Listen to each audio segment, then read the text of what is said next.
खबर वही जो सच को दिखाएं। सेलू बसस्थानकाच्या छताचा काही भाग कोसळला आणि प्रवाशांच्या सुरक्षेचा प्रश्न ऐरणीवर आला.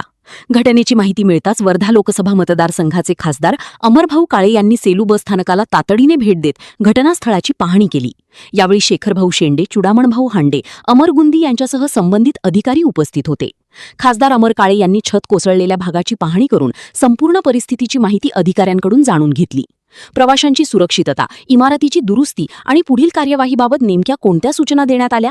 पहा, घटनास्थळी खासदार अमरभाऊ काळे नेमकं काय म्हणाले, फक्त जनता न्यूज सेलूवर. करोड रुपये खर्च करून हे बसस्थानक या ठिकाणी निर्माण करण्यात आलं होतं. वास्तविकता 30 कोटीमध्ये कोणते कामं या ठिकाणी झाले हेच कळायला मार्ग नाही आहे आणि अतिशय मोठा गैरव्यवहार या सर्व याच्यामध्ये झालेला आहे असं आमचा स्पष्ट आरोप त्या निमित्तानं आहे. माझी एवढीच विनंती आहे की खासदार साहेबांनी स्वतः पाहिलेलं आहे का 30 कोटी रुपयाचं हे बसस्टँडचं प्राकलन किंमत होती त्या दगडावर आहे. आता ती मिटवली आहे. आमच्या जो त्याचा ओरिजिनल दगडाची फोटो आहे. तर त्या 30 कोटीमध्ये काय काय कामं झाली आहे ते खासदार साहेबाकडे संबंधित विभागांनी त्याचं पूर्ण इस्टिमेटसह सादर करावं, म्हणजे दूध का दूध पाणी का पाणी होऊन जातं. नमस्कार मित्रांनो, जनता न्यूज सेलूला आपले प्रेम असेच कायम ठेवा. आमचं YouTube चॅनल आत्ताच सबस्क्राईब करा आणि बेल आयकॉन दाबायला विसरू नका. धन्यवाद.